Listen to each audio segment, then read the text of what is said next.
For today's video, I'll discuss changes to improve Supercoach. So these are changes I'd love to see made to Supercoach for 2022, or at least considered. We all want to see the game do well and improve, so we'll just discuss that today. Won't be too long. So the contents, we'll go over the goal, the core features and identity, very important, some limitations, and the pain points. So try and get this over with as quick as possible, and then we'll go a bit more in depth into the improvements of the game. So the goal, the whole goal of this presentation, I guess, is to improve the player experience while staying true to the core features and identity of Supercoach. We'll go over those in a second, and also add more fun strategy but have less frustration. So basically, self-explanatory, better player experience. So the core features and identity. So this is my view on it, not necessarily what others might have, but this is how my experience playing with Supercoach. Limited trades, so at 30, I think it used to be low 20s, 22 or 24 or something, but now it's 30. I think we do need the 30 though. You want to be punished and rewarded for whatever decision you make. So you nail a value pick, awesome. You get the reward for it. But bad decision, you pick an injury prone player that gets injured, or a player with a role risk and they lose the role, and yeah, it's unforgiving and unfortunate, but just how the game is. So you want to keep that aspect.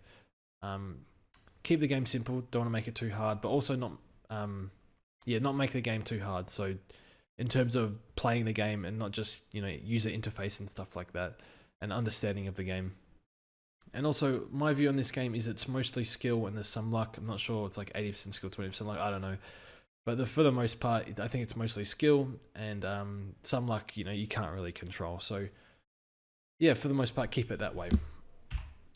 Some limitations, so IT development, so maybe the people behind that can only do so much, and also that Supercoach is a small offering from the Herald Sun. Tim and Al and the team, they are journalists first, so can't expect too much from them. So that's their job, but that's okay.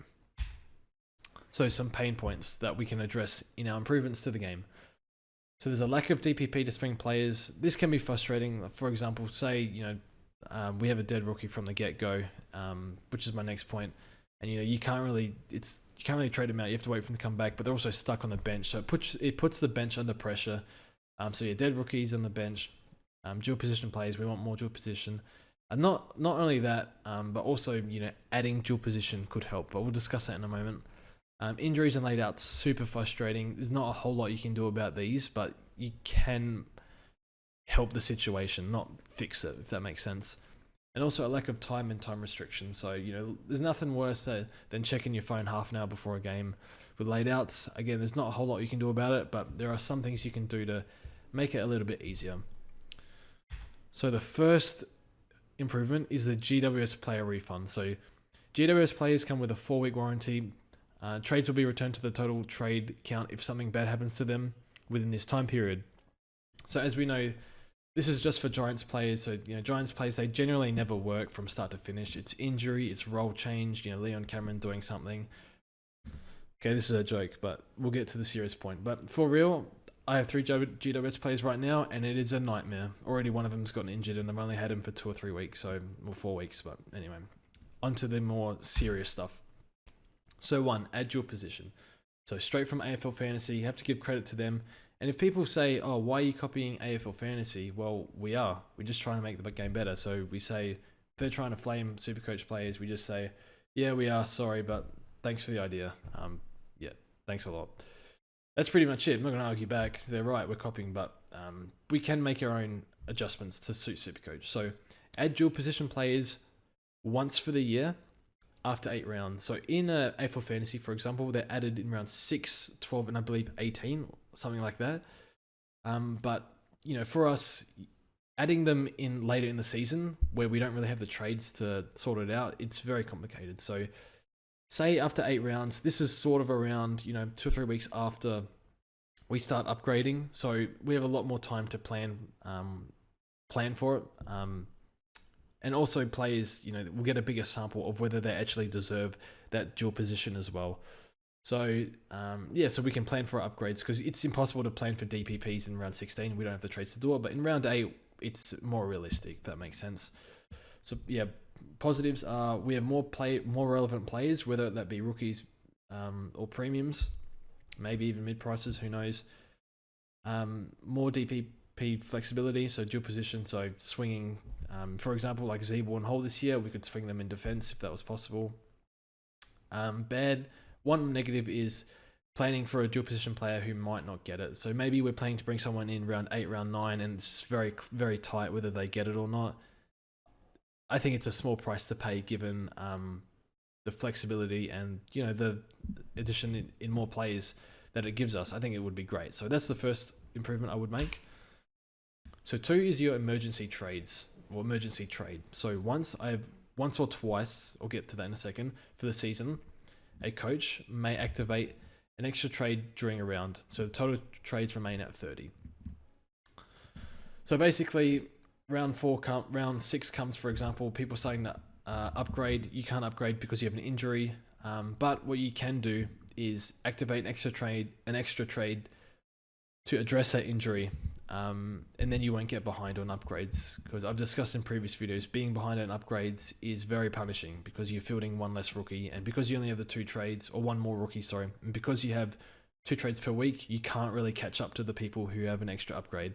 So that's the whole point of this. So positives are, it can be used aggressively or defensively, so you can grab an opportunity or you can use it to cover defensively after.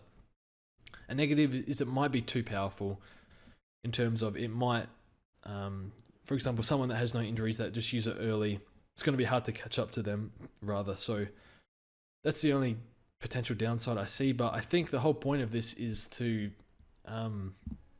when you get an injury or behind on upgrades, or you might be stuck, you might get 2 or 3 injuries in a week, and you might be like, what do I do? Do I just cop a donut?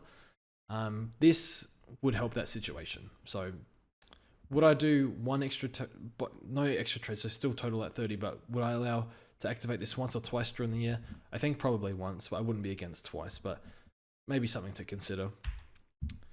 The third is the flexible bench spot, utility spot. So this is already in AFL Fantasy. Again, sorry copying them, but I've played that game this year, and the new features have made the game just fantastic.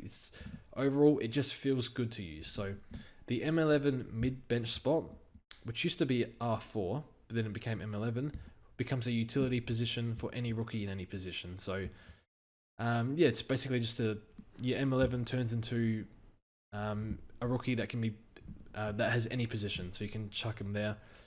So like you can, if you have a dead rookie, you can just chuck him there, or you add one, you put a rookie with DPP there, so you get a bit more cover, for example. And also in the start of the year, you get more options to choose from. Maybe you want to pick more mid rookies, or more defender rookies, for example, which you couldn't do the previous year. So that's something to consider.